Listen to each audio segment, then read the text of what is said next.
SER Podcast. Estás escuchando el Abierto de Hoy por Hoy. Cada día analizamos las noticias más relevantes de la actualidad, las claves políticas, económicas y sociales, con las voces de los protagonistas y los distintos puntos de vista de nuestros tertulianos.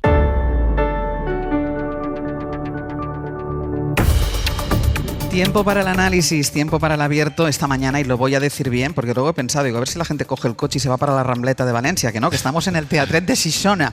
Me lío, como hacemos tantas salidas y siempre estamos fuera. Teatret Xixona, todavía hay sitio por si alguien quiere venir, se da un paseo, que además creo que está saliendo el sol, lo estoy viendo por una ventanita. Nos ha sorprendido un poquito el fresquito que hacía esta mañana, esa cosa que tenemos en la cabeza. Vamos a Alacant y ahí seguro que hace menos frío. Esta mañana hacía frío, pero el sol empieza a salir, es decir, que si ustedes se quieren dar un paseo y acercarse hasta el Teatret desde aquí, vamos a hacer este programa especial que de alguna manera va a servir para que la SER y para que Hoy por Hoy den la salida, y ya no voy a entrar en competición con los alcaldes, aunque luego aquí está la alcaldesa que le voy a preguntar por algo que tiene que ver con las luces de esta localidad. No voy a competir con ningún alcalde, pero nosotros hoy vamos a dar ya pistoletazo de salida a la Navidad desde Xixona. Decía mi compañera de Alicante antes, el lugar más dulce del mundo. Pues venga, desde aquí vamos a empezar nosotros la Navidad, y ya siento que vayamos a empezar con noticias que no son excesivamente dulces. Vamos con el análisis. Estefanía Molina, muy buenos días. Muy buenos días, Ángels. ¿Qué tal estás? Pues la verdad, muy contenta de estar aquí. Debo decir que obviamente esta es la tierra del turrón,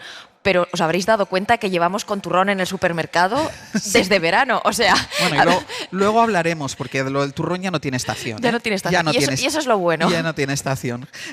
Carlos Sánchez, ¿qué tal? Muy buenos días. ¿Qué tal? Muy buenos días. Aquí encantado en esta coqueta iglesia. La verdad que ayer mientras estábamos cenando yo me acordaba de mi niñez, porque antiguamente todos conocíamos los estribillos del turrón. Sí. 1880, el turrón más caro del mundo, ese tipo de cosas. La verdad que... Estuvimos haciendo repaso. Efectivamente. Y el lobo, qué gran turrón. Además, me gusta que señales el lugar donde estamos, porque le llamaba el Teatret, pero es una antigua iglesia y es un sitio muy bonito, muy especial, coqueto. Muy especial para hacer el programa. E incorporamos esta mañana al análisis a alguien que ya nos ha acompañado en otras ocasiones, que es Salvador Guix, delegat de La Vanguardia a la Comunitat Valenciana. Salvador, buen día. ¿Qué tal, Ángels? Muy contento además estar aquí. Quería comentar que yo de pequeño, yo soy de Alcira, y recuerdo a mi padre cuando yo era pequeño tenía la costumbre en Navidades, cerca de Navidades, coger el coche, acercarse a Xixona para comprar turrón.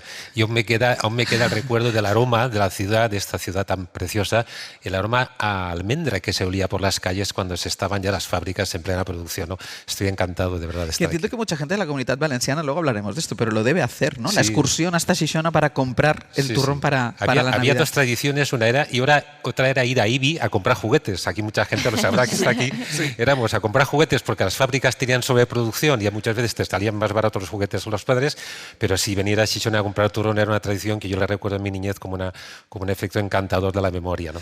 Pues venga, vamos a cosas menos lúdicas y menos agradables. Vamos a contarles la actualidad y vamos a empezar por lo que es la imagen en todas las portadas y el gran titular de una época del PSOE tocado. Muy tocado.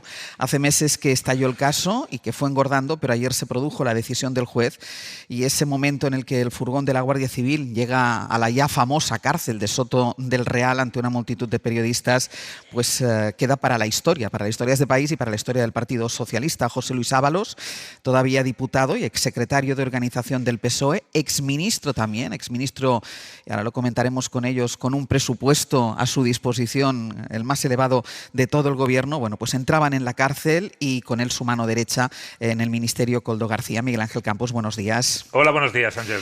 Campos, finalmente, después de esa vistilla a los dos, los envía a prisión preventiva porque dice el juez que hay un riesgo extremo de fuga. Y aunque las defensas tanto de Ábalos como de Koldo dicen que no tienen dinero, que no tienen posibilidad de huir, el magistrado no se los cree y hasta apunta a dónde podrían escapar si tuvieran ocasión.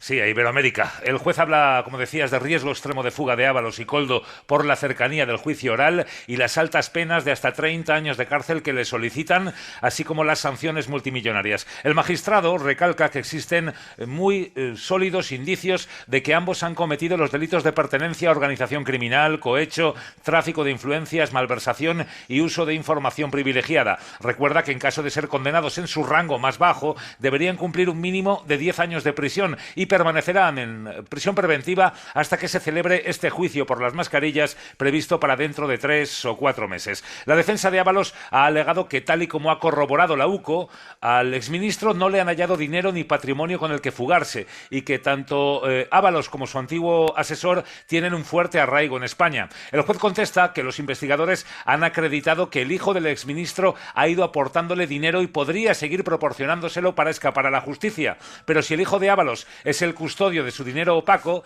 ni ha sido imputado ni el juzgado le ha registrado en busca de ese dinero. Por otra parte, el juez dice que Ábalos pudiera tener propiedades en Perú a través de la Fundación Fiadelso que pudieran servirle para su huida. El magistrado tampoco cree que se conculque el derecho de los electores que le votaron en Valencia. El tema de su participación política es un asunto que corresponderá resolver al Congreso vía reglamento, dice el juez. Ábalos ha manifestado que no tiene dinero ni a dónde ir y ha asegurado a la SER que su ingreso en prisión es una decisión política que persigue conseguir una declaración colaborativa. El juez ha rechazado el argumento, dice que si hubiera pretendido eso, una posición impensable para todo magistrado, le habría enviado antes a prisión y no a las puertas de la celebración del juicio oral. Campos, decías que 2-3 meses no se los quita nadie, hasta Sí. no hay ninguna posibilidad de que salgan antes del inicio del juicio. No, estamos ya a las puertas del juicio oral. Se ha tomado ahora esa decisión y no antes, precisamente para conjurar ese riesgo de fuga, porque ante la cercanía del juicio oral y las altas penas, pues se acrecienta ese riesgo y es impensable que se le deje en una semana o 2 semanas. No se ha establecido tampoco el pago de ninguna fianza. Van a permanecer con toda probabilidad en el centro penitenciario hasta que se celebre ese juicio oral previsto para 3, 4 o 5 meses incluso. En las manifestaciones previas públicas o en privado a través de WhatsApp con compañeros periodistas, Ábalos había manifestado el temor de que pasara lo que ha acabado pasando, que es su ingreso en prisión, terminar en Soto del Real. ¿Cómo son las primeras horas de ellos en ese centro penitenciario? Bueno, pues entrarían ayer tarde, lo hicieron sobre las 6 de la tarde conducidos por el furgón de la Guardia Civil, llegaron allí esposados dentro de ese furgón. Una vez allí, pues se fueron registrados, despojados también de su ropa y de aquellos elementos que pudieran tener, dinero, llaves, cualquier otro elemento con el que puedan hacerse daño. Se les proporciona, si no tienen, alguna ropa cómoda para pasar el día dentro del módulo de ingresos. Y de allí directamente, después de ser duchados y examinados por un psicólogo y el médico del centro penitenciario de Soto del Real, seguramente ingresaron ya en el módulo de respeto, donde pues figuran presos poco problemáticos y con toda probabilidad, si alguno no ha dicho lo contrario, si alguno ha dicho yo no quiero dormir con esta persona, pues seguramente les han colocado a Koldo y a Ábalos en la misma celda donde habrán pasado esta primera noche en Soto del Real. Campos, gracias. A ti, buenos días. Recordemos que Ábalos es el segundo exsecretario de organización del Partido Socialista que entra en la cárcel en pocos meses. Antes lo hizo Santos Cerdán, que ahora está en libertad provisional. Seguro que recuerdan el momento en el que, ya salpicado por las informaciones en prensa desde hacía semanas, Cerdán llegó a leer desde su escaño del PSOE, en una sesión del Congreso de los Diputados, ese primer informe de la UCO que lo involucraba en una trama corrupta. Ahora el que va a prisión preventiva es su predecesor, que además también fue ministro, Guillermo Lerma. Buenos días.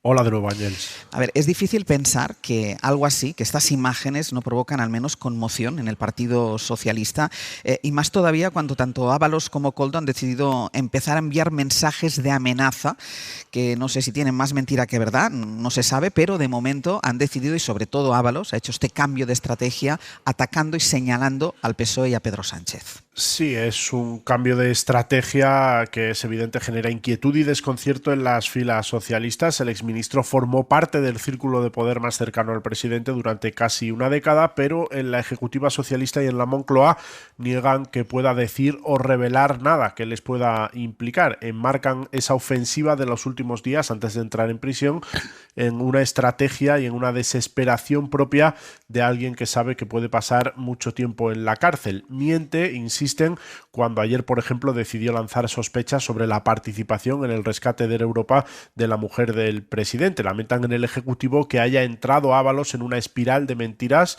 y creen que con su actitud solo está dando artillería a la oposición. Va camino de convertirse en una aldama, nos decían ayer en la Moncloa, donde asumen que tendrán que prepararse para el choque contra el exsecretario de Organización. La de ayer fue sin ninguna duda, Ángels, una jornada dura para el PSOE, que reconoce el impacto que supone supone la entrada en prisión de su segundo secretario de organización. Aún así, el PSOE cree que el golpe no es ni de lejos comparable al que sufrieron a finales de junio con Santos Cerdán, que recordemos hizo el paseillo hacia la cárcel 2 semanas después de ser expulsado de la Secretaría de Organización. Se aferran a un hecho, y es que Ábalos lleva más de un año fuera del partido y que ya se actuó con contundencia contra él. En una situación como esta, Guille, muy comprometida, golpeado por los tribunales con esa imagen de la entrada de Ábalos en la cárcel y Cerdán entrando, saliendo, sin una mayoría real en el Congreso. Ayer lo volvimos a ver, como el Pleno le tumbaba la senda de déficit. ¿Qué planes tiene el Gobierno? ¿Insiste en terminar la legislatura en 2027?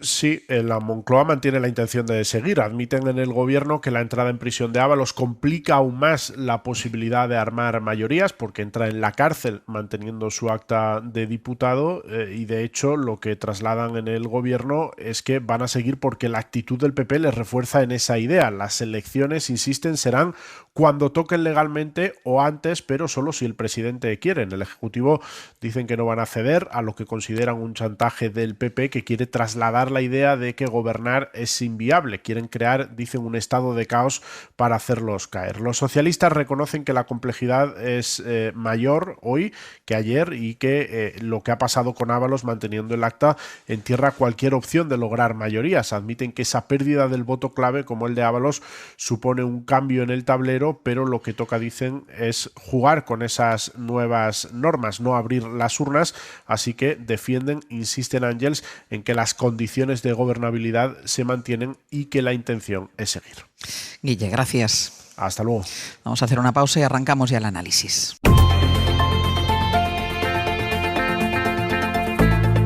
El Abierto. Ser podcast. En el Abierto, hoy desde Xixona, con Estefanía Molina, con Carlos Sánchez y con Salvador Enguix. Antes de empezar el análisis, quisiera recordar unas palabras, porque hay que recordar que Pedro Sánchez, todo el mundo lo sabe, llegó a Moncloa después de una moción de censura que defendió en la tribuna de oradores del Congreso de los Diputados quien ahora está en la cárcel acusado de corrupción, que es José Luis Ábalos. No solo fue secretario de organización del partido, no solo fue ministro de Transportes, no solo fue hombre de confianza de Pedro Sánchez, sino que fue quien subió a la tribuna para hablar de corrupción. Hablaba en este tono. La diferencia es que hay algunos que dejan la vida política y otros se aferran a ella. La diferencia es que unos se enriquecen y otros no. No podemos normalizar la corrupción en nuestras vidas ni en las instituciones. Bueno, tremendo escuchar ahora, con la perspectiva, con lo que sabemos, con esa imagen de José Luis Ábalos entrando en la cárcel. Tremendo escuchar estas declaraciones, esta defensa que hacía de la lucha contra la corrupción, quien ahora, insisto, está en Soto del Real. Carlos, es verdad que el Partido Socialista dice que da por amortizado, pero es un golpe en la línea de flotación, no sé si del Partido Socialista, de Pedro Sánchez sí, porque a sus dos hombres de confianza tiene a uno en la cárcel y al otro lo tiene entrando y saliendo. Sí, por supuesto. Yo creo que en este caso, como en tantos otros, hay dos planos. Uno, el plano político, que es el que corresponde al Partido Socialista, y yo creo que no puede mirar para otro lado, no puede poner cara de póker, como si no fuera con él. Yo creo que el Partido Socialista tiene que tener algún tipo de iniciativa política. Esto no pasa sin mayores problemas, en las próximas semanas se va a olvidar, porque eso es un procedimiento que va a durar mucho tiempo, luego habrá juicio, y por lo tanto yo creo que el Gobierno ha perdido la iniciativa política, que es el principal valor de un gobierno. Un gobierno tiene una ventaja respecto a la oposición, es que puede ordenar la agenda pública, y en este caso yo creo que es la agenda pública la que está ordenando al gobierno, y por lo tanto perder la iniciativa creo que es muy malo para este gobierno o para cualquier gobierno, y por lo tanto tiene que tomar algún tipo de decisión. No sé cuál es, pero algún tipo de decisión, no puede mirar para otro lado. Y luego en el plano judicial sí que me gustaría hacer una reflexión de carácter general, no sobre este caso. Evidentemente el juez instructor, el juez ha tomado una decisión, además con el apoyo de la Fiscalía Anticorrupción, y hay poco que decir. Él da sus argumentos y son sólidos. Pero yo creo que desde el punto de vista de la opinión pública y de los ciudadanos, a mí me preocupan dos cosas que hemos poco reflexionado. Uno es el abuso de la prisión previsional. Creo que en este país se está abusando de la prisión previsional, y una de las cosas que se cambió en el Código Penal hace muchos años es que el escándalo público, el escándalo social ya no era un motivo para meter a alguien en prisión. Ahora hay 3 motivos perfectamente tasados. Y me parece que muchos jueces están tomando el escándalo social, el escándalo público, como uno de los argumentos para mantener a la gente en prisión. Y estoy pensando en alguien que probablemente va a ir a juicio y que tiene cargos muy sólidos, que es como el señor Cerdán. Ha pasado varios meses en la cárcel y me parece absolutamente inapropiado.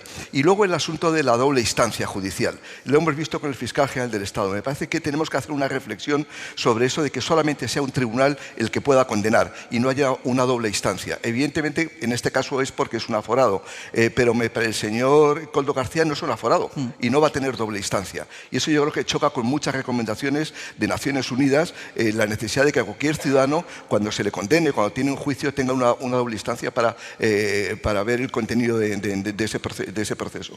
Me parece que esas dos reflexiones habría que hacerlas. Empezando por la primera, Salvador, ¿es suficiente la asunción, la petición de disculpas? Yo no lo sabía, me han engañado. ¿Es suficiente lo que ha hecho el Partido Socialista? Les apartamos en su momento para saldar un tema como este. No, yo creo que no, pero más quería contarte dos cosas. Antes has hecho, Àngels, un buen repaso de lo que ha supuesto la relación entre Ábalos y el presidente Sánchez. Yo fui testigo, sabéis todos que Ábalos pertenece al PSPB, al Partido Socialista del País Valencià, y es un histórico de la organización valenciana. Yo estuve en el primer acto que organizó José Luis Ábalos para Pedro Sánchez en Chirivella para iniciar aquellas famosas primarias, como recordaréis, que acabó ganando Pedro Sánchez para devolver y recuperar la Secretaría General. Por lo tanto, la relación entre los dos ha sido una relación desde el principio muy intensa. Y yo he hecho en falta, los periodistas que hemos seguido Ábalos toda la vida, he hecho en falta tres cosas. Primero, una explicación ahora, una explicación cuando lo apartó del gobierno de la Secretaría General del PSOE y una explicación de por qué lo volvió a colocar de número 2 del PSDB en las listas del 23J. Esto es lo que yo no acabo de entender. ¿Por qué Pedro Sánchez del PSOE el gobierno ha perdido la oportunidad de hacer pedagogía, de explicar a los ciudadanos cuáles han sido las razones por las que en momentos claves de la política española Pedro Sánchez ha dejado de confiar en Ábalos y por qué? Yo creo que lo que ha hecho ha sido alimentar muchas sospechas que ahora sin ninguna duda están añadiendo muchísima presión contra Pedro Sánchez y contra el gobierno español. Ha faltado, Estefanía, transparencia por parte de Pedro Sánchez. Le hemos preguntado insistentemente, todos aquellos que hemos podido entrevistarle en ruedas de prensa, y esta es la pregunta clave: ¿por qué le apartó? ¿Por qué le puso otra vez en las listas del Partido Socialista del País Valencià? Pero el gobierno no lo explica. Pedro Sánchez no lo explica. No, por supuesto. Y la última vez que se le preguntó al presidente del gobierno fue en la comisión en el Senado, cuando se le llamó a declarar y la oposición insistió mucho en este tema. Y es una de esas preguntas que queda como, pérdida de confianza en un colaborador y usted añade ahí el motivo que considere. Y obviamente esa no respuesta junto al plano judicial, estoy de acuerdo con Salvador, pues a la gente le alimenta su idea o su confabulación de qué podría haber pasado ahí. Pero fíjate, para mí ayer la foto es el resumen, la metáfora de la legislatura. Plano judicial, exsecretario de organización y exministro en la cárcel, y en el Congreso se tumba el primer trámite para la aprobación de los presupuestos. Porque yo ahí sí estoy de acuerdo con el Gobierno que el momento de más consternación fue cuando Santos Cerdán salió el informe de la UCO. Yo creo que ahí incluso hubo un pico de opinión pública donde mucha gente de izquierdas estaba en shock y mucha gente decía, pues hasta aquí, ¿no? Esta legislatura ya no puede seguir. Pero ahora hemos entrado en una especie de fase de nueva normalidad, yo la he llamado así, donde parece que esto, sí, llueve sobre mojado, pero mientras Pedro Sánchez está ahí en el poder, yo creo que el argumento que ha logrado que cale la ciudadanía, y él mismo lo dijo cuando Santos Cerdán pues no convocó elecciones porque las puede ganar la derecha. Y eso, que es triste, porque no le permite a la gente ir a las urnas y valorar realmente qué opina de cómo el PSOE está gestionando todo esto, es un argumento que está ahí y creo que mucha gente ha empezado a comprarlo. En un clima de opinión también donde muchas personas progresistas ahora sienten hostilidad o sienten desconfianza, también porque el Gobierno ha tirado mucho de esa carta, ¿no? Yo quiero sobre la justicia. Hace poco, no hace mucho, se ponían tweets y se decía que Santos Cerdán, pues ánimo Santos, que esto es una conspiración ultraderechista, poco menos, ¿no? E incluso personas que habían estado en el Gobierno por parte de Podemos también habían defendido a Ábalos en su momento.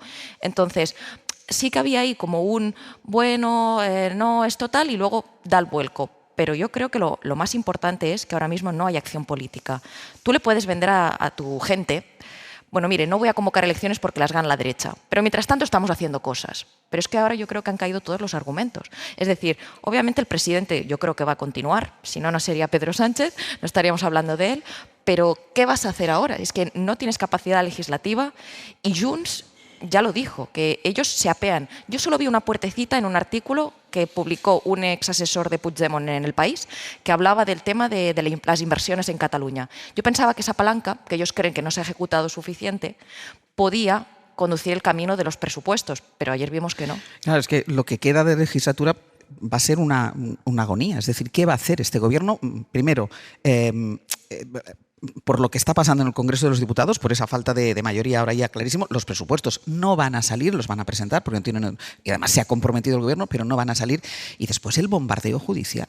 Pero fíjate, además, es la agonía esta de legislatura, siendo un poco cínicos, podría pensar que puede ser positivo en términos electorales. Es decir, en los próximos meses se va a recuperar el gobierno de coalición, se va a recuperar el Partido Socialista, vamos a hacer cosas incluso sin mayoría parlamentaria, pero vía Real Decreto o decreto ley que luego en algún momento pueda aprobarse, convalidarse en el Congreso, pero es que además electoralmente no es rentable. Es decir, yo estoy convencido que en los próximos meses va a seguir cayendo las expectativas de voto de la izquierda. Por lo tanto, cuanto antes lo hagas, mejor. Y es que yo tenía siempre, creo que como contar alguna vez, un redactor jefe que siempre me decía: en esta vida es mejor ponerse, Carlos, una vez rojo que tinto colorado. Y es mejor, a lo mejor, acabar al dar finiquitada la legislatura, convocar elecciones y luego recuperarse. Porque es que probablemente va a tener un coste. Este goteo de pérdida de votos creo que ya no está ensanchando la base electoral. Y después hablaremos de la boda entre el PP y Vox y la ultraderecha aquí en la Comunitat Valenciana. Pero claro, fiarlo todo, Salvador, aquí es que si no gobernamos nosotros, es que viene la ultraderecha como argumento, yo creo que ya está superado. Sí, pero Carlos, yo creo que he dicho para mí un elemento fundamental, y es que llega un momento en el que cuando tú no tienes ya capacidad de acción legislativa, cuando ves que ya no tienes capacidad de llevar adelante ni siquiera, que yo creo que es la tercera vez que puede prorrogar los presupuestos, cuando llega esta situación, es decir, de facto tienes un gobierno paralizado, o sea, no puedes, porque al final si la acción política la tienes paralizada, si no eres capaz de convencer y de lograr mayorías en el Parlamento, o sea, hay que preguntarse qué sentido tiene entonces poder mantener un gobierno que tiene esta situación. Porque yo coincido con Carlos que a lo mejor tal vez alargar demasiado esta agonía puede ser incluso perjudicial, incluso de cara a un combate electoral, pero que se añadir un elemento más, y es que además afrontamos en breve 3 periodos electorales importantes en España, donde el PSOE va a tener que jugarse y va a tener que ver cuál es su posición electoral. Primero en Extremadura, en diciembre, después tenemos Castilla y León y Andalucía. Yo creo que el PSOE debería comenzar a pensar seriamente, más allá de la situación de Pedro Sánchez, en qué situación quiere contemplar de cara a la geografía española, los diferentes combates electorales autonómicos que tiene por delante. Yo creo que alargar la agonía o no ser capaz de superar esta situación puede acabar perjudicando muchísimo al PSOE en todas las situaciones que pueda presentarse electorales. Sí, yo estoy de acuerdo con lo que dice Salvador, y es más, también hay un pecado original en la actual configuración del PSOE, y es muy presidencialista. Los candidatos que van a ir a las elecciones autonómicas llevan el sello Pedro Sánchez, prácticamente todos. Bueno, muchos forman parte de su gobierno. Exacto, María Jesús Montero, etcétera, ¿no? Entonces, incluso en Extremadura, una persona que también está en un procedimiento judicial, imputada. Gallardo, exactamente. Entonces, ya hay un punto que es el único que se ha desmarcado de todo eso es Paje, y parece que es el único que aguanta, ¿no? Para algunas cosas, evidentemente, es incómodo para el gobierno porque tiene una línea muy distinta que se parece más a opiniones que tiene la derecha, pero su propia personalidad distintiva es lo que le permite aguantar el tipo. Yo creo que esto en el futuro para el PSOE habría que reflexionarlo, que haya esa extrema dependencia entre lo que es la organización central y las varonías, que yo creo que no se había producido nunca. Es decir, creo que el PSOE siempre había tenido esos varones más diferenciados. Pero también apuntaba Salvador el tema de por qué aguanta. Aquí también hay una realidad. Mientras Pedro Sánchez aguanta, ¿qué está pasando en la derecha? Es lo que digo yo, la sed de motosierra. Mientras siga este gobierno, está subiendo Vox. Y esto para la izquierda, de algún modo, lamentable, ¿no? Porque la ultraderecha sube, pero eso es lo que hace que debilita al propio PP. Y a lo mejor nos vamos a un gobierno de Feijóo, y ahora lo hablaremos, muy debilitado. ¿Por qué? Porque tienes una ultraderecha que a lo mejor está pisando los talones al PP y va a hacer una gobernabilidad muy difícil para el PP. Déjame que a la vuelta voy contigo, Salvador, que tengo que ir a publicidad. Y a la vuelta, que era sobre el perfil de las varonías que decía ella. A la vuelta lo retomamos y además iremos también a la reacción del Partido Popular, porque no hay cosa que afecte al PSOE que no sea respondida con una declaración institucional solemne por parte de Alberto Núñez Feijóo, y ayer salió para convocar una manifestación este domingo. A la vuelta vamos con todo.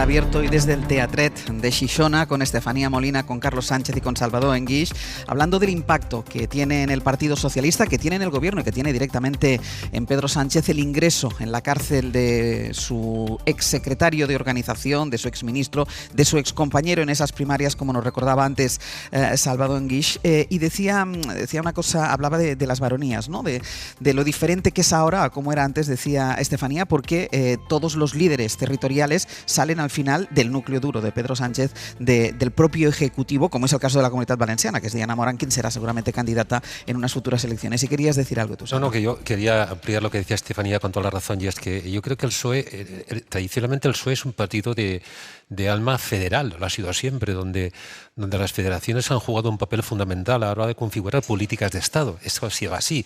Hemos de conocer además la génesis. Sin embargo, yo creo que con Pedro Sánchez ha ido evolucionando el PSOE hacia un modelo muy presidencialista, que tiene seguramente la parte positiva, que Pedro Sánchez carga con toda la responsabilidad y eso le ha permitido afrontar los combates electorales, pero tiene una parte muy negativa, y es que en estos momentos la implantación territorial del PSOE es muy débil y le da una ventaja al PP y a Vox enorme a la hora de plantear los próximos combates electorales autonómicos. Entonces yo creo que ahí el PSOE se equivoca a la hora de incluso traicionarse a sí mismo, abandonando lo que ha sido una tradición al que además los órganos federales internos del PSOE ya no tienen ninguna capacidad ni maniobra a la hora de decidir o de influir en Pedro Sánchez. Yo creo que ahí Pedro Sánchez y el PSOE se equivocan, y yo creo que lo podemos ver en los próximos combates electorales autonómicos. Sí, además, fíjate, ese presidencialismo que no es propio de España, sino que realmente está en el conjunto de los sistemas políticos parlamentarios y las democracias liberales, cada vez son sistemas que son más presidencialistas. El caso de Estados Unidos es un poco de libro, Francia tiene históricamente ese modelo, pero es un modelo que en general se está imponiendo en todas las democracias liberales, ese peso cada vez menor del Parlamento respecto a los jefes de gobierno o los jefes de Estado. Porque además hay una prueba fáctica de lo que tú dices, Salvador. En mayo del 2023, cuando se convocan elecciones autonómicas y locales, muchos gobiernos estaban presididos por socialistas. Es decir, y los problemas que tuvo Moncloa, los problemas que tuvo Pedro Sánchez, digamos, de desgaste de varios años de gestión del Ejecutivo, se trasladaron a muchos comunidades. Lo pagaron las comunidades. Ellos. Y en la Comunidad Valenciana es un caso claro, que decir, se perdieron las elecciones. Además, perdieron las elecciones no porque el anterior gobierno de la Generalitat lo hiciera muy mal o perdiera su credibilidad, sino que fue un castigo a Pedro Sánchez, con lo cual hay un efecto secundario que un partido que es de raíz federal pues debería cuidar mucho más. Estefanía. Sí, fíjate que en el año 23 hubo un castigo, pero yo quiero recordar también en el año 19 que los varones se beneficiaron. Si os acordáis, se produjeron las elecciones generales, aquellas que se anticiparon, pero luego hubo las autonómicas, a lomos de lo que también comentaba Salvador. Es decir, Pedro Sánchez carga con la responsabilidad para lo bueno y para lo malo. Pero a mí me da la impresión que ahora mismo estamos en un punto también de bunkerización. ¿Por qué? Porque fijaos, poner a tu núcleo duro como candidatos autonómicos, de algún modo es un mensaje. El barco es este, y si se hunde el barco, nadie realmente puede echarme. También porque Pedro Sánchez, hay un antes y un después, cuando lo echa el partido, lo echan los varones, que no querían los pactos plurinacionales con Podemos, independentistas y etcétera, y él regresa y cambia el reglamento del PSOE. No solo es una forma de hacer política, es que hoy el reglamento del PSOE tiene menos contrapesos internos. Antes tenían más poder el Comité Federal, que era donde estaban los varones, y eran los que, si no les gustaba su secretario de organización, de secretario general, lo podían echar. Ahora esa posibilidad ya no existe, y colocar a esos ministros que no han dejado tampoco el gobierno, a lo mejor por lo que pueda pasar, ¿no? por si lo ven muy negro, luego en las convocatorias electorales, es un mensaje. Y luego, que hoy es el PP, a veces decimos que Feijóo tiene una personalidad política aún muy débil, pero es el PP, ese partido federal. Y yo creo que eso también explica ese sentimiento de que tiene varones muy diferenciados y fuertes. Mira, vamos a ir a la reacción del PP y a la reacción de los socios, porque ayer les contábamos, lo decíamos ahora en el boletín de las 9 también, Ábalos no ha dejado su acta de diputado, de manera que desde la cárcel sigue siendo diputado, aunque como les contábamos antes, no tiene ni derecho a sueldo ni derecho a voto. Pero claro, ¿qué pasa? Que esto complica todavía más, si cabe, las cuentas parlamentarias del gobierno. Y la pregunta es si corre el riesgo de que se estropeen todavía más y que las cuentas, evidentemente, le cuesten más de cuadrar. Los socios que sí le han sostenido durante todo este tiempo también empiezan a generar alguna duda. Josué Coello, buenos días. ¿Qué tal, Ángeles? Buenos días. Porque claro, esos socios, viendo todo lo que está pasando, toda la secuencia de los últimos días, de las últimas semanas, presionan. Algunos dicen que ven un PSOE más blando cuando se trata de su propia corrupción, pero claro, eso no significa que estén dispuestos a romper. Sí, la opción de romper por ahora no está encima de la mesa a la espera de saber más información y a la espera de saber qué va a pasar con el escaño de Ábalos. Porque tú lo decías, no olvidemos que el exministro sigue siendo diputado. Nos acaban de confirmar desde la presidencia del Congreso que se le va a notificar oficialmente a lo largo de la mañana que ya ha perdido sus derechos y deberes, entre ellos la posibilidad de votar, y esto es un dolor de cabeza para el gobierno. Por eso ayer, cuando preguntábamos a los socios del Ejecutivo por la entrada en prisión de Ábalos, la reacción más habitual, más allá de la preocupación por la mala imagen del exministro en la cárcel, era pedirle que dejase su acta. Lo hicieron socios como Gabriel Rufián de Esquerra o Águeda Micó, compañera de Ábalos en el Grupo Mixto. El acta es pura y únicamente de la persona que la ostenta, ¿no? Pero sí que es cierto que parece incompatible entrar en la cárcel por corrupción y seguir aquí con el acta de diputado. Sinceramente, yo he dicho desde el principio, Compromiso lo hemos dicho, es que Ábalos debería de haber dimitido desde el minuto cero, y después de toda la investigación de la UCO, todo lo que hemos sabido, no tiene ningún tipo de justificación que continúe con su acta de diputado. Otra cuestión es qué van a hacer los socios con Ábalos entre rejas. Es cierto que ha crecido la preocupación conforme se sucedían los acontecimientos, pero por ahora la amenaza de ruptura no es tal, al menos a corto plazo. Nos dicen que no ha habido ningún cambio respecto a una hipotética financiación ilegal del PSOE. Ese es el argumento de los socios del Ejecutivo. Y esta es la línea roja. Lo que sí hay es un enfado que va más en grupos como, por ejemplo, Podemos, que exige la misma contundencia si la corrupción afecta al PSOE o al PP. Yone Belarra hablaba de una gravedad enorme. Bueno, nosotros ya hemos dicho lo que pensamos, que el PSOE tiene que dar muchas explicaciones. Yo creo que lo mínimo sería que el presidente del Gobierno se comprometiera a devolver hasta el último euro público que hayan robado sus corruptos, porque él los eligió. Y desde luego nosotras pensamos que la gravedad de este caso es enorme y no compartimos la actitud de otros grupos que, digamos, le han quitado importancia diciendo que el PSOE no está relacionado, cuando la corrupción es tan grave, la haga el Partido Popular o la haga el Partido Socialista.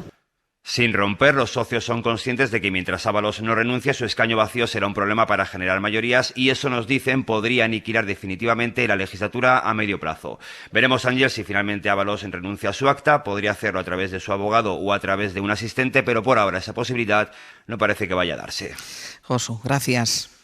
A vosotros. Y claro, desde el Partido Popular se señala a estos socios, porque les dicen, y ustedes siguen manteniendo al presidente del Gobierno, que tiene la corrupción instalada prácticamente en su casa. David Junquera, buenos días. Hola, ¿qué tal? Buenos días. Porque Feijóo vincula directamente la entrada de Ábalos en prisión con el Gobierno, aunque a pesar de esto, de tenerlo tan claro, sigue resistiéndose a presentar una moción de censura. De momento lo que sí ha hecho es llamar a una movilización ciudadana contra Sánchez y, atención, porque curiosamente el sitio que han elegido para esta concentración está a 500 metros de la sede del Partido Socialista en Madrid. Eso es, a falta de moción, pues manifestación, o en este caso concentración. Feijóo ha llamado 7 veces a las calles desde que preside el PP en sustitución de Pablo Casado. Este domingo, con poco margen de preparación, en pleno Black Friday, malas previsiones meteorológicas y Vox en contra, convoca a mediodía en el templo de Devoz, a la vera de la sede del PSOE en Ferraz. Es una concentración cívica abierta a todos los ciudadanos, no habrá siglas en esa concentración. Cualquier persona decente en nuestro país que esté en Madrid pueda defender el Estado de Derecho, la democracia. Ciudadanos decentes y cualquier partido que quiera sumarse. El lema calca prácticamente el de la última concentración que se celebró en junio en Plaza España, el controvertido o mafia o democracia. Ahora le añaden efectivamente, 2 puntos, mafia o democracia. Todo, dicen, para protestar contra la manzana podrida. Lo que ha ocurrido hoy no es un hecho aislado, no es mala suerte, no es una conspiración del Poder Judicial, como se pretende hacer creer desde el Gobierno, en una clara muestra de desesperación. El señor Sánchez no es un hombre rodeado de manzanas podridas. Me temo que ha sido al revés. La manzana podrida es él, y ha podrido todo y a todos los que le rodean. El Gobierno llama a manifestarse contra los jueces, yo lo hago contra los corruptos. Defiende Feijóo que, a pesar del cesto malogrado de manzanas y de que pide no caer en la resignación, se ha resignado a no abrir el maletín nuclear de la moción de censura. Yo hasta ahora no he presentado una moción de censura y, visto lo visto, creo que he acertado. Si me hubiese precipitado presentando una moción de censura sin los apoyos necesarios y sin toda la información que ahora ya conocemos, evidentemente me hubiese equivocado. En mi opinión, insisto, creo que he acertado y espero seguir acertando en el futuro. No se puede construir una moción sin material de construcción, dicen fuentes populares, y la argamasa serían unos socios que de momento, como decía Josué hace unos instantes, pues siguen sujetando a Sánchez. Si los socios del señor Sánchez quieren seguir siendo cómplices de todo esto, allá ellos. Lo pagarán. Ya lo están haciendo.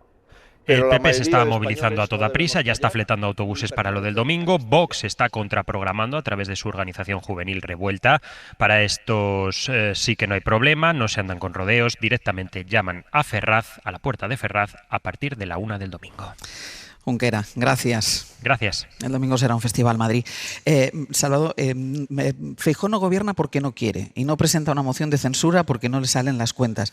Bueno, una moción de censura puedes perderla, pero puedes salir ganando, incluso perdiéndola. De hecho, lo hemos visto en la historia de la democracia española, como aquella famosa moción de censura de Felipe González. Pero yo sí que creo que lo que está intentando el PP, con una connivencia obvia con Vox, es generar el marco de que hay que tirar a Sánchez. Lleva mucho tiempo, sí, pero es verdad que todo lo que estamos comentando esta mañana le está dando más argumentos para movilizar en un momento determinado a la gente con este objetivo. Es decir, de tal manera que se intenta opacar todo aquello que hace el gobierno en otras políticas que están desarrollando, incluso algunas políticas positivas para la sociedad española, con el único objetivo de generar este marco. Y yo creo que esta es la estrategia que va a seguir Feijóo a partir de ahora, intentar desgastar, que vaya pasando el tiempo para que Sánchez llegue en las peores condiciones posibles a un combate electoral a las elecciones generales. Carlos. Sí, pero fíjate, hablábamos antes del presidencialismo que se está adueñando de los sistemas políticos, de las democracias liberales. Y ese concepto de que hay que tirar a Sánchez tiene un coste en términos de credibilidad de la democracia. Es decir, la democracia tiene unos sistemas, unos procedimientos de derribar gobiernos y son perfectamente legítimos y además están en la Constitución.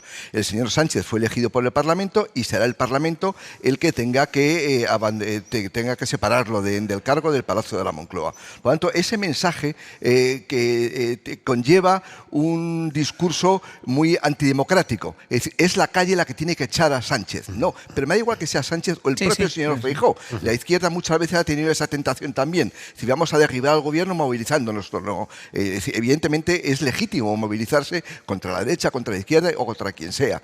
Pero yo creo que ese mensaje de que hay que derribar a Sánchez yendo a manifestarse a Ferraz o yendo al templo de Devot, creo que al final trasluce un beneficio para la extrema derecha, que es la que no quiere sus sistemas parlamentarios. Los sistemas parlamentarios tienen unos procedimientos y hay que cumplirlos. Es decir, que no significa que no sea legítimo manifestarse, por supuesto que sí. Pero ese mensaje de que hay que derribarlo da la sensación de que hay que buscar cualquier fórmula para echarlo de la Moncloa.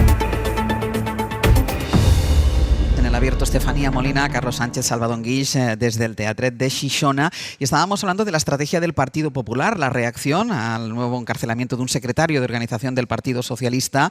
Sigue señalando Alberto Núñez Feijóo a los socios con los que no puede contar, a los socios de gobierno con los que no puede contar para presentar una moción de censura, y lo que hace es trasladar la responsabilidad a la ciudadanía y pide que se manifiesten este domingo por ello. Sí. Y al hilo de lo que decía Carlos, yo quiero también señalar que cada vez la plaza que elige el PP es más pequeña. Es decir, su capacidad, pero su capacidad de movilización no es tanta. Hombre, cuando creo que decían los compañeros, 7 u 8 veces hemos salido ya a la calle, creo que decía Junquera, ¿no? El PP ha invitado a la gente a salir a la calle por la amnistía, por esto, por lo otro. Una amnistía que ahora ya al cajón. Era como el gran drama de la legislatura, si os acordáis, ¿no?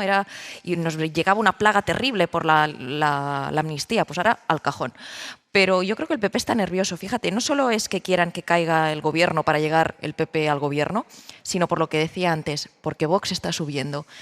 Están pasando cosas en la derecha que están descuadrando mucho al PP. Me parece que ellos no entienden en qué se está convirtiendo Vox. Vox es un partido que parecía que quería ser su muleta, pues como un aliado, un heredero del PP, la marca que quería votar la gente joven. Pero está mutando muchas cosas que la derecha entendía como unos principios básicos. Por ejemplo, plantar al rey cuando hay una recepción oficial y está el monarca. Vox dice, no vamos porque está Pedro Sánchez, ¿no? Y queremos hacer el desplante a este señor al que llaman de todo. Pero no es cierto. Yo creo que no van porque saben que hay un alma ahora mismo antisistema, vamos a decirlo así. No creo que sea ni siquiera mayoritario, pero sí que hay un reducto en la ultraderecha de gente que critica al rey porque creen que el rey tendría que haberle parado los pies a Pedro Sánchez con la amnistía, con los indultos, es decir, que el rey no hiciera el papel de rey democrático, sino que hiciera otro papel. También les llama mucho la atención que Abascal critique a los obispos, a la conferencia episcopal, cuando sale la conferencia episcopal y recuerda la doctrina social de la Iglesia, las personas vulnerables, los migrantes. Esto también descoloca al PP. También descoloca al PP que ahora Vox esté promocionando perfiles, que ahora los llaman los perfiles falangistas o proteccionistas, esta especie de ultraderecha que critica a Ayuso porque quiere convertir en Madrid una especie de nuevo Miami, una derecha muy, muy liberal. Entonces, son cosas que piensan. Esto no es la tradición de Aznar, que es lo que más venera la derecha. La derecha no se referencia en Rajoy. Entonces, creo que están muy nerviosos y ven que la gente joven, cada vez esa lepenización que se está dando en el electorado de Vox, lo vota gente parados, personas desempleadas, jóvenes muy precarios, operarios de fábricas, que una encuesta en El País. Entonces, el PP no está entendiendo eso y yo creo que le genera mucha ansiedad porque ve que mientras no caiga este gobierno, sube esa sed de motosierra, esa necesidad de que llegue una fuerza muy dura, que sea Vox o el que sea, y arrase todas las leyes de la izquierda. Estará nervioso, pero en cualquier caso va alimentando a la ultraderecha y la prueba la tenemos aquí en la Comunidad Valenciana y ahora vamos a ir a ello porque la imagen, ayer fue la entrada en la cárcel de Ábalos y de Koldo, pero el sonido del día fue este. Habiendo obtenido el candidato, por tanto, la mayoría absoluta, queda elegido presidente de la Generalitat el molt honorable señor don Juan Francisco Pérez Llorca, de acuerdo Es la investidura de Juan Fran Pérez Llorca como nuevo presidente de la Comunitat Valenciana, una sesión en la que el presidente asumió durante su discurso de investidura lo que eran las líneas rojas de la ultraderecha, se las compró todas, las condiciones de Vox para respaldar este nombramiento. Radio Valenciana, Talents, buen día. Buen día, Ángels. Porque claro, Pérez Llorca no se puso colorado ni cuando criticó el Pacto Verde Europeo, ni cuando habló de inmigración como un problema a solucionar, a pesar de que no haya de momento y que sepamos un pacto por escrito, no hay una serie de puntos que podamos analizar y que podamos ver. Lo cierto es que ya ayer la ultraderecha influyó y mucho en el discurso del nuevo presidente de la Generalitat, hasta el punto de que Vox incluso llegó a presumir por eso. Sí, Juan Fran Pérez Llorca anunció que llevará a Sánchez a los tribunales si no se hacen las obras hidráulicas para prevenir otra catástrofe como la Dana, los diques y las presas que había reclamado Abascal. Denunciará el Pacto Verde, que no es ecologismo, sino más burocracia para nuestros agricultores. Favorecerá la repatriación de los menores migrantes, porque la comunidad no tiene dinero para mantener a tantos que llegan. Que en una comunitat com la nostra, en un finançament ja insuficient, els nostres serveis públics funcionen al límit i qualsevol arrimada desordenada de població sense planificació ni recursos adequats només augmenta la pressió sobre uns sistemes que necessiten reforç, que necessiten responsabilitat i que necessiten coordinació. Y el portavoz de Vox se mostraba satisfecho porque Pérez Llorca había agradecido el apoyo de la ultraderecha durante estos 2 años, dentro y fuera del gobierno, admitiendo que Vox tenía razón cuando reclamó endurecer las políticas migratorias. José María Llanos. El candidato, el señor Pérez Llorca, ha aceptado, ha reconocido que Vox tenía razón, que la inmigración es un problema fundamental, es un problema que preocupa a todos los españoles. Pero para la oposición los anuncios de ayer son el trazo grueso porque habrá que conocer el detalle de lo que han pactado en secreto PP y Vox. Pero tanto para el socialista José Muñoz como para Joan Baldoví de Compromís ha ganado la ultraderecha, que ya tiene un presidente autonómico, y el PP se arrastra. Enhorabuena, enhorabuena Vox, vais a tener un presidente de la Generalitat por primera vez en la Comunitat Valenciana. Enhorabuena. Pacte de l'agonia. Allargar l'agonia d'este govern absolutament superat, d'un govern que s'arrastrarà pel piso perquè ha comprat el discurs dels bàrbars. Pérez Llorca anunció que pedirá perdón a los familiares de los fallecidos por la Dana. La oposición responde: la mejor manera de hacerlo es reclamándole el acta del diputado a Carlos Mazón. Ana, gracias. De nada. Será el martes que viene cuando Pérez Llorca tome posesión como presidente, a la espera de que esto se haga oficial, y en vista de lo que ocurrió ayer en esa sesión de investidura, hay 2 preguntas clave ahora mismo. Julián Jiménez, buen día. ¿Qué tal? Buen día, Ángel. Y básicamente esto sería: ¿qué podemos esperar en estos primeros meses? Si habrá nuevos nombramientos y, sobre todo, ¿cuál puede ser la línea del gobierno de Pérez Llorca? Sí, según Juan Fran Pérez Llorca, se abre a partir de ahora una etapa marcada por el diálogo y el acuerdo. Trabajar desde el diálogo, desde la sensatez, desde la búsqueda de acuerdos. Yo creo que sobra la crispación, creo que sobran los insultos. Y yo creo que eso nos ha alejado mucho a los políticos de la sociedad y de la realidad. Porque vamos a intentar demostrarle a la sociedad que sí que estamos a la altura. Y yo creo que la mejor forma de demostrarlo, como he dicho hoy en el hemiciclo, es el diálogo, el consenso y el acuerdo. Bueno, pero la realidad es que Pérez Llorca va a tener que aplicar esa agenda de Vox y eso va a generar, está generando ya rechazo, mucho rechazo en la sociedad valenciana. Mientras en Vox, como podrás imaginar, están exultantes. En un tuit, lo decías antes, presumían de que han sido ellos quienes han investido al nuevo presidente después de que éste haya asumido sus condiciones, rechazar el Pacto Verde Europeo y la agenda migratoria de Europa y del Gobierno. Fíjate, es tal el triunfalismo, Ángels, del que presume Vox, que el portavoz José María Llanos se tomaba la licencia de, atención, aleccionar al mismísimo Alberto Núñez Feijóo desde la tribuna de Les Corts.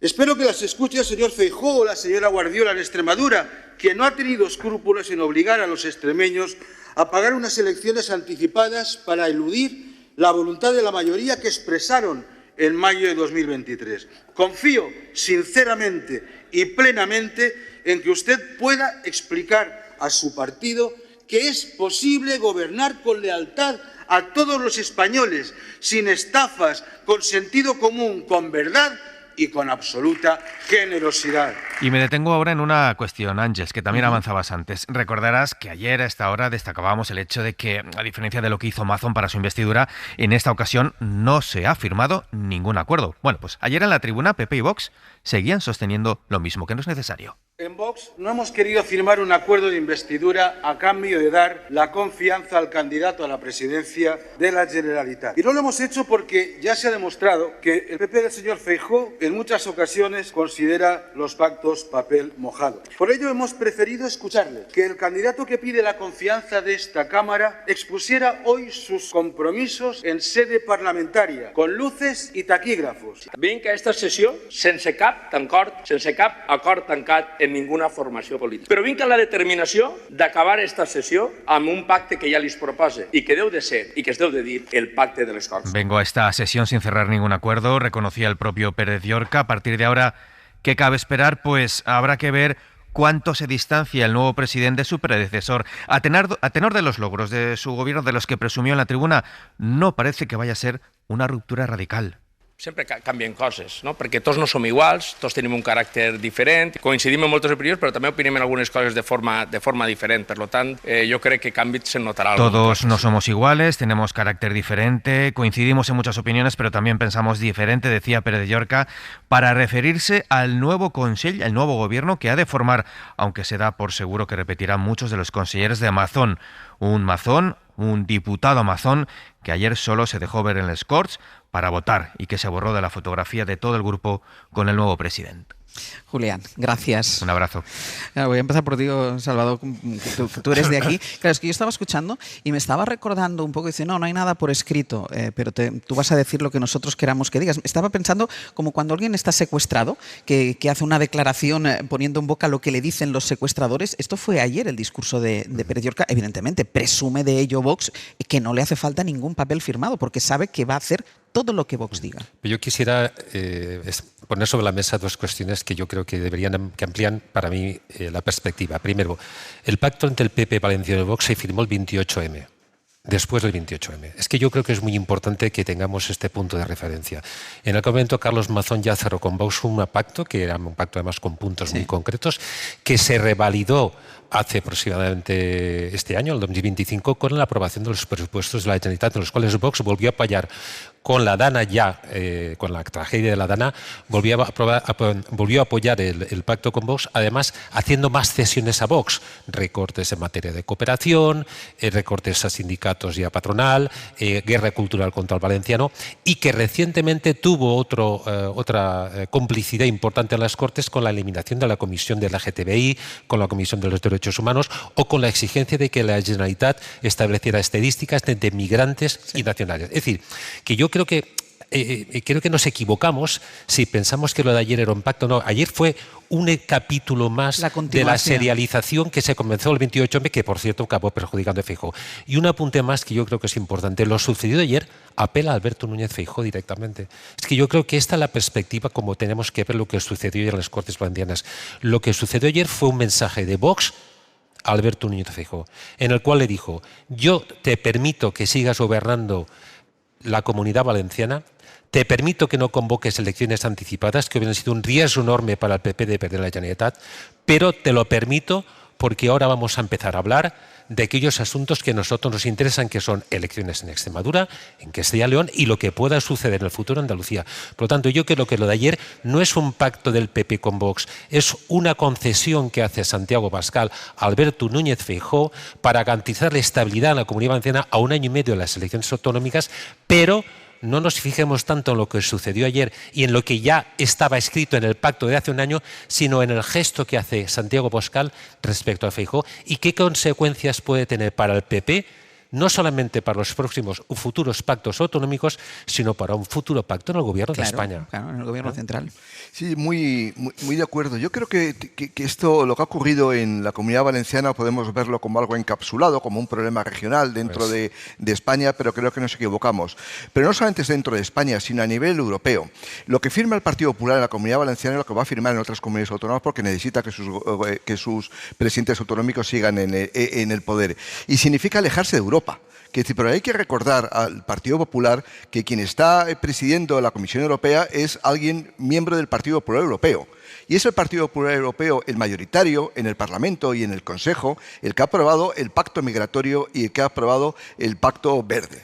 Por lo tanto, cuando tú estás aceptando algo que va contra decisiones de la Unión Europea, te estás alejando de Europa. Ya hemos visto en las últimas semanas... ya vota de manera diferente. Y en las últimas semanas ya está votando diferente. Ese alejamiento del Partido Popular de lo que está ocurriendo en Francia, lo que está ocurriendo en Alemania, lo que está ocurriendo en Italia, en muchos países, es tremendo. Es decir, tiene unas connotaciones ideológicas que realmente le pueden poner mucho peligro al Partido Popular en zona de mucho castigo electoral, precisamente porque la gente vea que es que quien tiene razón es Vox. Es decir, al final está cavando su propia tumba por ese alejamiento de Europa. Comparte plenamente lo que dice Carlos si le añadimos también otra derivada, y es, hay que recordar que Vox ha cambiado de familia europea. Pasó de ser la familia de Meloni a pasar a ser la familia de Orbán, para que nos entendamos, ¿no? Salió del grupo de soberanistas para meterse en el grupo de ultraderechas de Orbán, Marine Le Pen, es decir, gente que parece que tiene una especie de sintonía política con Rusia. Y eso, en el Parlamento Europeo, ellos dicen, Vox, no, nosotros no tenemos nada que ver con esto, ¿no? Simplemente hemos cambiado en este grupo porque hay matices políticos entre Meloni y Orbán. Pero Meloni es una persona, algunos dirán blanqueada, otros dirán aceptada, cada uno que elige la palabra que considere, hoy es aceptada en la Unión Europea. Orbán y compañía no. Tanto es así que, por ejemplo, en el Parlamento Europeo hay veto para no hacer pactos con el grupo de Orbán. ¿Qué quiero decir? Vox ahora mismo, así como Meloni ya es una especie de ultraderecha que se ha normalizado en la Unión Europea, Vox y PP están pactando cuando no es lo que pasa en la Unión Europea. Entonces, ahí hay un elemento importante. Y luego también, que yo estoy de acuerdo que ahora mismo Vox es el que tiene la sartén por el mango. Absolutamente. Es más, ayer también fue una foto, ayer fue el día metáfora de la legislatura, porque el Gobierno, con sus casos judiciales cercado, la parálisis legislativa y la alternativa de la derecha y ultraderecha que se empieza a gestar y empieza a moverse el engranaje. Y ahí la impresión o el miedo que tiene el PP es, se puede encontrar Feijóo que el día que gobierne, Vox le diga, sí, yo te daré mi apoyo, pero yo me quedo fuera. Claro. Y atenace un gobierno absolutamente debilitado, porque la estrategia para mí que tiene Vox es, y esto en el PP ya me parece que han empezado a entender la diferencia, no simplemente va a ser siempre vuestra muleta, es que viene a sustituiros. Y de ahí todos estos cambios que le generan, yo creo, tanta ansiedad al PP de por qué esta derecha o ultraderecha no es lo que se esperaría, ¿no?, en la cabeza del PP, lo que yo comentaba antes. A veces desplantes al rey, el tema de los obispos, etc. Creo que Feijóo se puede encontrar en una situación infernal, donde si Vox sigue subiendo, un gobierno débil, donde ellos tengan el pulsador y no solo esté la izquierda protestando por las calles, sino que también esté Vox protestando por las calles o... Salvador. No, yo quería un segundo apunte más. Antes Sánchez preguntaba sobre cómo va a ser el futuro, la acción política del futuro presidente de la Generalitat. Yo creo que arrastra dos mochilas muy pesadas, ¿no?, el nuevo presidente valenciano. Primero, la herencia de Carlos Mazón. Esa mochila es muy pesada porque aquí pensamos que, apartado Carlos Mazón, se ha acabado la crítica de la gestión de la DANA. Y no es cierto. Hay una instrucción judicial que está en marcha y una crítica política que sigue en marcha. Además, Carlos Mazón seguirá siendo diputado en las Cortes Valencianas. Es decir, ¿por qué? Porque él quiere seguir de aforado para evitar la acción de la justicia ordinaria. Con lo cual, Pérez Llorca va a tener que comparecer cada vez con la presencia de Carlos Mazón. Por lo tanto, yo creo que esa mochila va a ser muy difícil, aunque ayer Pérez Llorca no citó a Mazón en ningún momento, que eso fue bastante llamativo. Está claro que quien intentan pasar página no va a ser fácil. Y segundo, lo que decía Estefanía, coincido con ella, es decir, tú vas a tener la estabilidad que te permita Vox de aquí a final de legislatura. Es decir, a partir de ahora, cualquier iniciativa legislativa, cualquier política que tienes que desarrollar, vas a tener un socio al que le debes que tú puedas seguir gobernando el gobierno valenciano. Por lo tanto, a este año y medio que queda de legislatura, yo creo que Vox, y en eso coincido mucho con Estefanía, lo que va a intentar va a ser erosionar al PP todo lo que pueda. Porque además el malestar generado de la DANA, según todas las encuestas, saca más beneficios a Vox. Por lo tanto, Vox va a intentar, o sea, le ha dado la presidencia de la Generalitat, pero yo creo que el precio que va a pagar Pérez Llorca en los próximos meses puede ser duro para el PP valenciano. Sí, porque además Vox ha cambiado de estrategia. La estrategia de mayo de 2023 era entrar en los gobiernos, gestionar, tener un coste político, un cierto desgaste, y eso se lo abandonó. Es decir, y ahora lo que tiene es política de manos libres. Es decir, yo te apoyo cuando me interese, y cuando me interese te dejo caer. Lo que ha ocurrido en Extremadura y lo que va a ocurrir muy probablemente en Valencia antes de 2 años. Es decir, en un momento dado Vox puede decidir que deja caer a Pérez Llorca y lo deja caer a Pérez Llorca. Yo creo que esa estrategia le está dando muy buenos resultados a Vox, y la va a continuar en el tiempo. Entre otras cosas porque el objetivo estratégico de Vox, y eso lo dice permanentemente el señor Abascal, es que el Partido Popular y el Partido Socialista son la misma cosa. Sí. Por lo tanto, yo no tengo ningún tipo de compromiso ni ningún desgaste político. Es decir, esa es una estrategia ganadora. Es decir, pero claro, desde el punto de vista político es tremendo que un partido que nace para gestionar no quiera gestionar nada. Realmente es un fraude electoral y un fraude político. Dejadme que dediquemos los últimos minutos de este abierto, que ya nos queda poquito, a un debate que está sobre la mesa, porque estamos viendo como en muchos países de nuestro entorno se empieza a hablar de volver a la mili, de volver a instaurar la mili. Muchos de los que están aquí sentados seguramente que hicieron la mili, ¿a que sí, no? Pues se habla de hacer la mili en Francia, por ejemplo, después de 30 años desde que Jacques Chirac suprimió el servicio militar obligatorio en Francia, 3 décadas de una relativa estabilidad que peligra por las amenazas de Putin y por ese riesgo del que hablamos constantemente de una posible guerra en Europa, escenarios para los que el presidente francés Emmanuel Macron trata de preparar a su país recuperando a partir del próximo verano un servicio militar que permita reforzar sus reservas militares. París, Lucía Riera, buenos días. ¿Qué tal? Buenos días. Estaríamos hablando, Lucía, de una mili voluntaria remunerada, con la idea de entrenar durante 10 meses a unos 10.000 jóvenes franceses al año, a los que Macron ofrecerá una paga de 800 euros mensuales o más durante ese tiempo que dure la formación. Eso es, Macron anunció su plan en Grenoble visitando a una brigada de infantería y con esa idea que ya había evocado de reforzar el pacto entre la nación y el ejército. Por eso, y porque percibe un deseo de compromiso de los jóvenes, quiere darles la oportunidad de servir. Los jeunes du service national serviront pendant 10 mois. El nuevo Servicio Nacional Militar durará 10 meses, como decías, con un primer mes de formación. Estará remunerado con al menos 800 euros al mes y será voluntario, aunque en caso de crisis mayor no descartan que llegue a ser obligatorio. Progresivement, dès l'été prochain. Este próximo verano van a empezar a movilizar progresivamente a los primeros 3.000. Serán hombres y mujeres de 18 a 25 años, la mayoría de 18 y 19. El objetivo es duplicar el número de reservistas para 2035, sumando casi 50.000 más. Nous ne pouvons pas revenir au temps de la conscription, mais nous avons besoin de mobilisation. No podemos volver a la época del servicio militar obligatorio, pero necesitamos movilización, decía Macron, ante un peligro creciente de guerra extendida en Europa para el que hay que prepararse. Esta idea de un contexto internacional con una amenaza creciente y una excesiva dependencia de Estados Unidos en defensa ha ido calando en la opinión pública en los últimos años y, de hecho, varias encuestas señalan que 8 de cada 10 franceses respaldan este servicio militar voluntario. Solo ha habido una polémica que ha empañado un poco el anuncio, las palabras del jefe del Estado Mayor del Ejército, diciendo que Francia debía aceptar perder a sus niños en Ucrania, pero Macron ha querido desligarlo completamente. Los jeunes serviront sur le territoire national. Nuestros jóvenes prestarán servicio únicamente en el territorio nacional, ha insistido. Ahora habrá que ver cómo pagar todo esto. La mili costará 2.000 millones de euros que tendrán que salir de una actualización de la Ley de Programación Militar, porque de momento aquí seguimos sin presupuestos, como sabéis, y es muy difícil que se lleguen a aprobar antes de fin de año. Lucía, gracias. Hasta luego. Anuncio de Macron, además que hizo ayer con toda solemnidad, y llega 2 semanas después de que en Alemania el gobierno de coalición del canciller Merz acordara el proyecto de ley para instaurar una mili voluntaria que pretende reclutar a 200.000 reservistas en la próxima década. Corresponsal en Berlín, Carmen Miñas, buenos días. Hola, buenos días, ¿qué tal? Finalmente es un proyecto de ley que cierra la puerta a recuperar el servicio militar obligatorio en Alemania. Será una opción voluntaria e incentivada con un salario inicial de 2.600 euros brutos para los nuevos reclutas. Así es, el Parlamento votará el proyecto de ley en unas semanas para que entre en vigor ya en enero del año que viene. Hay mucha prisa. Como decías, el Gobierno ha optado por un modelo voluntario. Todos los hombres y mujeres mayores de 18 años recibirán un cuestionario a partir de enero para conocer su motivación y aptitud para el servicio. Para los hombres, responderlo es obligatorio, para las mujeres es voluntario. Las personas transgénero que hayan adoptado el género masculino también están obligadas a rellenarlo. A los dispuestos a hacer la mili, durante 6 meses, se les ofrece un sueldo de 2.600 euros brutos, un destino cerca de su lugar de residencia, y si se comprometen por un año recibirán una subvención para el permiso de automóvil o de camión, que en Alemania puede costar hasta 4.000 euros, y se les empezará a pagar como soldados temporales, que serán unos 2.700, 2.800 euros.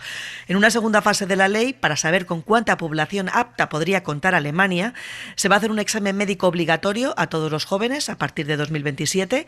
En el primer año van a reclutar o intentar reclutar a unos 20.000 voluntarios, y cuando se alcancen las capacidades máximas de reclutamiento se va a reclutar a toda una generación con unos 300.000 hombres. Así se va a tener una reserva de posibles reclutas. Cada año el Gobierno va a fijar las cifras de crecimiento, y si estas no se cumplen o las necesidades de defensa del país lo requieren, la mili podría llegar a ser obligatoria mediante un procedimiento de sorteo, aunque en este caso tendría que modificarse la ley y ser aprobada de nuevo por el Parlamento. En principio, a la vista de la situación de seguridad de Europa, el ejército alemán debe contar con un total de 460.000 soldados de aquí a 2035. Carmen, gracias. Un saludo, hasta luego. Y añado, en Bélgica, el Ministerio de Defensa ha enviado cartas a los 150.000 jóvenes que han cumplido 17 años para invitarles a convertirse en soldados durante un año con un sueldo de 2.000 euros mensuales. En Italia, el ministro de Defensa prepara un proyecto de ley para crear una reserva de 10.000 voluntarios, y los países bálticos, que son los que hacen frontera con Rusia, hace tiempo que recuperaron el servicio militar obligatorio. De hecho, Estonia y Finlandia nunca lo suprimieron. Carlos, ¿se va a abordar aquí este debate de la recuperación de la mili? Yo recuerdo que cuando Aznar, después de los pactos del Majestic, acabó con la mili obligatoria, Felipe González hizo una reflexión muy inteligente. Dijo, probablemente hemos tomado una decisión sin haber hecho una reflexión política suficiente. Evidentemente el contexto ha cambiado radicalmente. En aquel momento Rusia estaba en el G8, no había ese conflicto de Ucrania, y por lo tanto ha cambiado radicalmente el escenario. El caso de Francia es muy llamativo porque además nuestra corresponsal ponía énfasis en el discurso del jefe de Estado mayor del ejército, que se llama, por cierto, Fabián Mandón, vaya apellido para que quiere mandar a los soldados a Ucrania. Para un general. Y él planteaba 2 cosas que yo creo son muy importantes y que probablemente han pasado inadvertidas para la opinión pública española. Él planteaba que en el Pentágono hay un reloj donde marca que el año 27 es muy probable que China invada a Taiwán.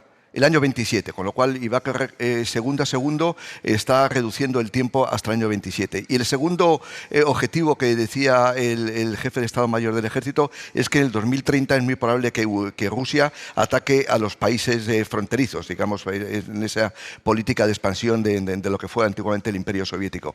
Me parece que probablemente sean exageradas esas percepciones, pero sí es verdad que la movilización que hay en Francia sobre asuntos geopolíticos no la hay en otros países. A mí me parece que hemos hablado de Coldo, hemos hablado de los presupuestos, hemos hablado de la Comunidad Valenciana, pero en España, desgraciadamente, la agenda pública está absolutamente ausente de los grandes asuntos que preocupan hoy a las cancillerías internacionales. Fíjate que más allá del tema de la mili, que por supuesto yo no lo he conocido... Vamos, no habías ni nacido cuando quitaron la mili. Cuando la quitaron. 14 meses algunos estuvimos. Pero fíjate, creo que rinde cuenta de que la Unión Europea no cree que haya vuelta atrás, con el tema de Rusia. A veces pensamos que cuando haya una paz en Ucrania, pues se acabó, ¿no? Y se puede volver a tener una relación tan estrecha como la que tenían Alemania y Rusia. Y a mí me parece que todo esto rinde cuenta de lo que está diciendo Carlos. El sentimiento de amenaza, hombre, no, a lo mejor no en España, pero también la desinformación, que también es una especie de guerra híbrida. O en los países fronterizos con Rusia, que tienen mucho miedo. Polonia, mismamente. Algunas vulneraciones al espacio aéreo misteriosas que hay quien considera que ha sido Rusia. Yo creo que todo esto rinde cuenta de que la sensación de amenaza y de no retorno es real y que la cuestión de Ucrania, si se cierra en falso, que por cierto estuvo Zelensky, para no decir que España se queda fuera, pero estuvo Zelensky hace poco en la Moncloa con el presidente Pedro Sánchez para firmar acuerdos, si se cierra en falso el tema de Ucrania, la Unión Europea percibe que Rusia se puede envalentonar y esto es la realidad. Salvador. No, yo creo... ¿Hiciste la mili? No, yo me fui objetor de conciencia. pero aparte de bromas, sí que considero que la percepción de riesgo en Europa cambia radicalmente desde la invasión de Rusia en Ucrania. Tengo compañeros periodistas en Finlandia, en Polonia, que hace tiempo que me están advirtiendo cómo se están militarizando las sociedades en estos países. Es verdad que en España tenemos una percepción de riesgo muy lejana, porque estamos muy lejos de la zona geográfica de conflicto, pero lo que yo sí que quería decir es que era difícil pensar que la Unión Europea estuviera pidiendo a los países, o la OTAN, perdón, estuviera pidiendo a los países que incrementaran el PIB en defensa sin incrementar sus efectivos militares, primero.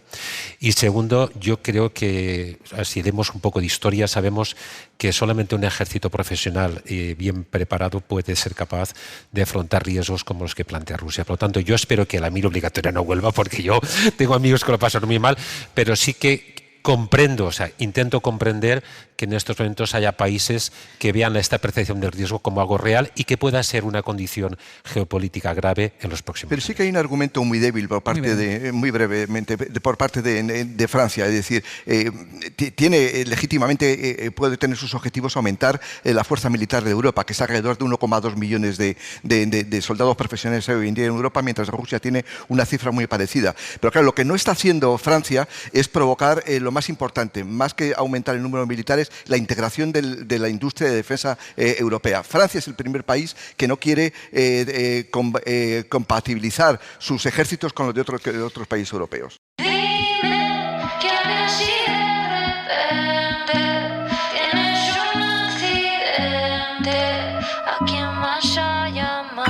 Hoy por hoy noticias.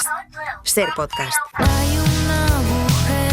La Carmen sigue, la van a poder escuchar en un ratito, aquí en directo. Vamos a terminar el abierto. Y claro, iba a decir, ahora empieza la parte dulce del programa, pero ha llegado Sastre y se ha sentado aquí. Oye, perdona. Claro, entonces yo tenía la frase, todo el rato estaba pensando esa frase. Ahora llega la parte dulce del programa y llega Sastre. Menos mal que estoy en medio. Sí, menos mal. ¿Sabes por qué? Son nuestras matrimoniadas. Sí. Porque Sastre es un salao. Mira Estefanía. Mira. Sí. Primero, por eso tienes que ser tú la dulce. Primero, despedir a Estefanía Molina, Carlos Sánchez y Salvador Guix. Muchísimas gracias. Muchísimas gracias. Y anunciarles que a partir de ahora, turrón, ¿no? Diversión. Turrón, música, diversión, exacto. Cocina, música y concursazo. Y también tú. Y yo. Exacto. Sí, la parte dulce del programa. Sí, eso, sí. Señores, muchísimas gracias. Un aplauso para ellos, que se lo han ganado. Una pausa y seguimos. Para no perderte ningún episodio, síguenos en la aplicación o la web de la SER, Podium Podcast o tu plataforma de audio favorita.